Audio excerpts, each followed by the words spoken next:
స్వాగతం. ఈరోజు మనం ఒక ఆసక్తికరమైన విషయం చూద్దాం. అదేంటంటే చేతివ్రాత. అవును, చేతివ్రాత. దాన్ని ఎలా మెరుగుపరుచుకోవాలి అన్నది చాలామందికి ఇది కొంచెం పాత విషయంగా అనిపించొచ్చు.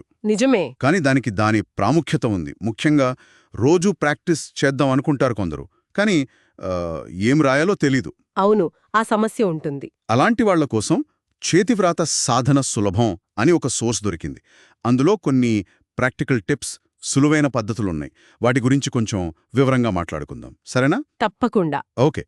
మొదటి పద్ధతి జర్నలింగ్, అంటే డైరీ రాయడం లాంటిది. రోజు కొంచెం టైం పెట్టుకుని మనసులో ఏమనుకుంటున్నామో, ఆ రోజు ఏం జరిగిందో అలా రాసుకోవడం అన్నమాట. ఇది కేవలం హ్యాండ్ రైటింగ్ ప్రాక్టీసే కాదు కదా? అస్సలు కాదు. మీరు చెప్పింది చాలా కరెక్ట్. జర్నలింగ్లో ఉన్న గొప్పతనం అది. 2 పనులు ఒకేసారి అవుతాయి. అవును. 1, రెగ్యులర్గా రాసే అలవాటవుతుంది.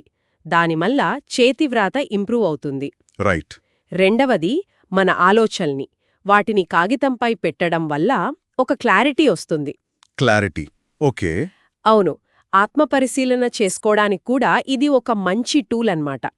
అంటే ఫ్రీగా మన ఫీలింగ్స్ రాయడం వల్ల స్ట్రెస్ కూడా తగ్గుతుందని ఆ సోర్స్లో చెప్పారు. అద్భుతం. అంటే హ్యాండ్ రైటింగ్తో పాటు మెంటల్ బెనిఫిట్స్ కూడా ఉన్నాయన్నమాట. ఖచ్చితంగా.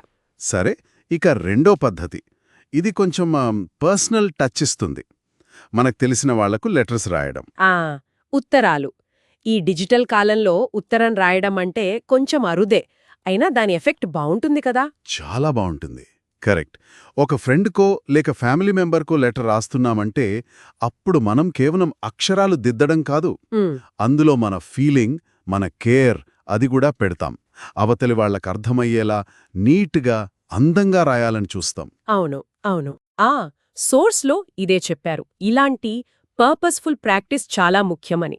అంటే ఎందుకు రాస్తున్నాం అనే ఒక ఉద్దేశముంటే. అంటే ఏదో యాంత్రికంగా కాకుండా. అంతే. యాంత్రికంగా కాకుండా ఇష్టంగా రాస్తే అది ప్రాక్టీస్లా అనిపించదు, ఒక ఎంజాయబుల్ ప్రాసెస్ అవుతుంది. ఫలితాలు కూడా బాగా వస్తాయి. అంటే ప్రాక్టీస్ని డైలీ లైఫ్లో ఒక పార్ట్గా చేసుకోవడం, ఎంజాయ్ చేయడం ముఖ్యం అన్నమాట. ఎగ్జాక్ట్లీ. అలాగే ఆ సోర్స్లో ఇంకో టిప్ కూడా ఉంది.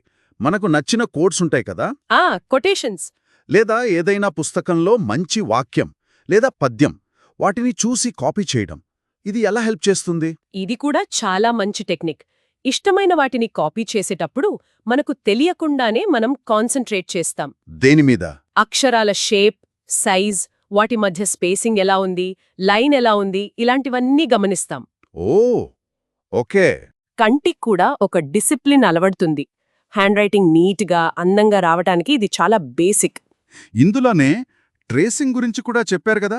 కొన్ని లెటర్స్ కష్టంగా అనిపిస్తే ట్రేస్ చేయమని. అదేంటి, ఎలా పనిచేస్తుంది? తప్పకుండా. ట్రేసింగ్ అంటే సింపుల్గా చెప్పాలంటే ఆల్రెడీ ప్రింట్ అయినవి గాని, రాసి ఉన్న అక్షరాలు గాని వాటి మీద పెన్సిల్తో దిద్దడం. ఓకే, దిద్దడం. అవును. ఇది ముఖ్యంగా కొన్ని అక్షరాలు సరిగా రాయలేని వాళ్లకి లేదా కొత్తగా నేర్చుకునే వాళ్లకి బాగా యూజ్ అవుతుంది. అలా కరెక్ట్ షేప్ మీద మళ్లీ మళ్లీ దిద్దడం వల్ల ఆ అక్షరం యొక్క స్ట్రోక్ అంటే గీత ఎలా వెళ్లాలో మన చేతి మజిల్స్కి, బ్రెయిన్కి బాగా రిజిస్టర్ అవుతుంది. మజిల్ మెమరీ అంటారు కదా, అదే. కరెక్ట్. అదే మజిల్ మెమరీ. రిపిటిషన్, ట్రేసింగ్, వీటి ద్వారా ఆ కరెక్ట్ మూవ్మెంట్ మనకు అలవాటైపోతుందన్నమాట. ఇది చాలా స్ట్రాంగ్ ఫౌండేషన్ వేస్తుంది. ఇంట్రెస్టింగ్. ఫైనల్గా కర్సివ్ రైటింగ్. ఇది చాలా స్టైలిష్గా కనిపిస్తుంది, కానీ కొంచెం కష్టమని కూడా అంటారు. దీని స్పెషాలిటీ ఏంటి? కర్సివ్ రైటింగ్ చూడ్డానికి అందంగా ఉంటుంది నిజమే, కానీ దాని వెనుక ఒక ప్రాక్టికల్ రీజన్ కూడా ఉంది. అవునా? ఏంటది? కర్సివ్లో అక్షరాల్ని కలిపి రాస్తాం గదా. అవును. దానివల్ల ప్రతి అక్షరానికి పెన్ని పేపర్ మీద నుంచి పైకి లేపాల్సిన పని తగ్గుతుంది. దానివల్ల వేగంగా రాయొచ్చు, ఫ్లూయెంట్గా, అంటే ధారాళంగా రాయడం కుదురుతుంది. టైం సేవ్ అవుతుంది, రాయడం ఈజీ అవుతుంది. అదా సంగతి. నేను కేవలం అందం కోసమే అనుకున్నా. అందంతో పాటు ఈ ఎఫిషియన్సీ కూడా ఉంది. ఆ సోర్స్లో చెప్పినట్టు కర్సివ్ నేర్చుకోవాలంటే ముందు చిన్న చిన్న అక్షరాలను కలపడం ప్రాక్టీస్ చేసి తర్వాత వర్డ్స్, సెంటెన్సెస్కి వెళ్లడం మంచిది. ఇది కేవలం స్టైల్ కాదు, స్కిల్ కూడా. అర్థమైంది.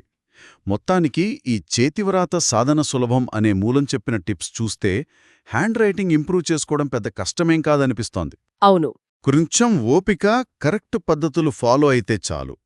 జర్నలింగ్, లెటర్స్, కాపీ చేయడం, ట్రేసింగ్, కర్సివ్ ఇవన్నీ చిన్న చిన్న స్టెప్సే, కానీ కన్సిస్టెంట్గా చేస్తే మంచి రిజల్ట్స్ వస్తాయి. నిజమే. ముగింపుగా ఒక ఆలోచన చెప్పాలనుకుంటున్నాను. చెప్పండి. ఈ సోర్స్ మనకు కేవలం టెక్నిక్స్ మాత్రమే కాదు, అసలు చేతివ్రాత పట్ల మనకు ఒక కొత్త దృష్టినిస్తోంది. చేతివ్రాత అంటే జస్ట్ అక్షరాలు గీకడం కాదు.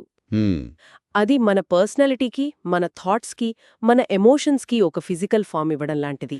బాగా చెప్పారు. మనం డిస్కస్ చేసిన ఈ ప్రాక్టీస్ మెథడ్స్ కేవలం టెక్నిక్ నేర్పడమే కాదు, ఆ రాసే ప్రాసెస్ని ఇంకాస్త పర్సనల్గా, మైండ్ఫుల్గా, మీనింగ్ఫుల్గా ఎలా మార్చుకోవచ్చో ఆలోచింపజేస్తున్నాయి. అవును. మన చేత్తో మనమే రాసిన ప్రతి అక్షరంలో ఒక యూనిక్నెస్, ఒక లైఫ్ ఉంటుంది. ఆ విషయాన్ని గుర్తుంచుకుంటే ఈ ప్రాక్టీస్ ఇంకా ఇన్స్పైరింగ్గా ఉంటుంది కదా. కరెక్ట్. ఒక్కసారి ఆలోచించండి. ఈ రోజుల్లో అంత డిజిటల్ టైపింగ్ కదా, ఆ వేగానికి అలవాటుపడి మన స్వంత చేతివ్రాతలో ఉన్న ఆ ప్రత్యేకతను, ఆ జీవాన్ని మనమెక్కడో మిస్ అవుతున్నామేమో.